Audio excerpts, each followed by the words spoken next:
Hey everyone, welcome to the X-Zone family. Whether you're new to the X-Zone line of products or you're just new to fishing in general, we're here to help. I'm going to run through some of these baits and show you my favorite ways to rig them so that when you go out there on the water, you can catch more fish.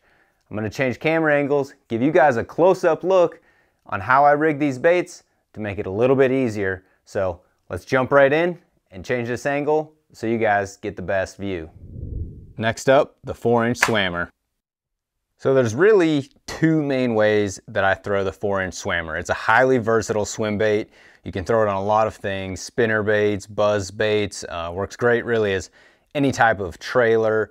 But the two ways that I find myself using it the most is either on a bladed jig as a trailer or by itself on a round ball style jig head, swimming it through the water, call them kind of as a finesse swim bait application. So I'm going to show you those two ways that I like to rig this. We'll start with the bladed jig. First thing I like to do is kind of flip this up so all the skirting material is clear. And we'll kind of hold that back, and then we're going to go right into the head of this bait here. And we're just going to run that straight down the center. And you can see how that starts to curl.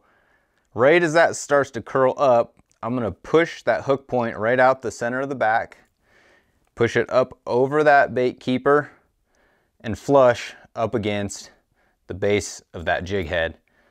Now what that's going to do is give you that nice clean profile. It's going to swim this tail as it kicks. You can have a lot of sideways movement here. You can see how those ribs allow this bait to have a lot of flex side to side.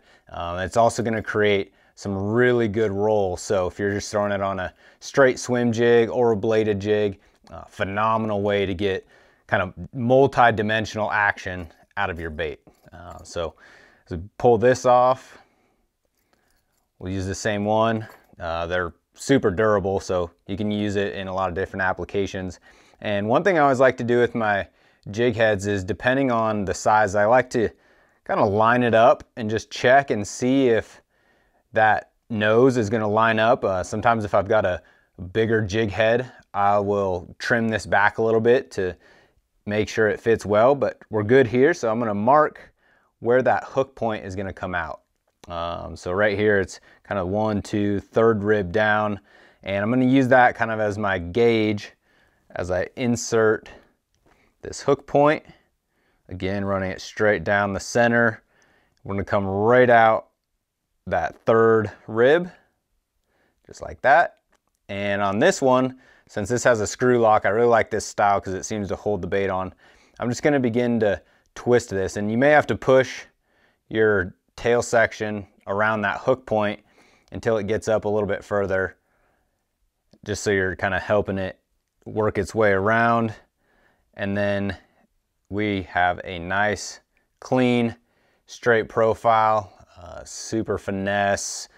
Use this in a lot of situations, largemouth, smallmouth. Doesn't even have to be bass. I mean, it works great on walleye and pike and other predator species as well. So hopefully that helps you guys out on a couple different ways to rig your 4-inch Swammer.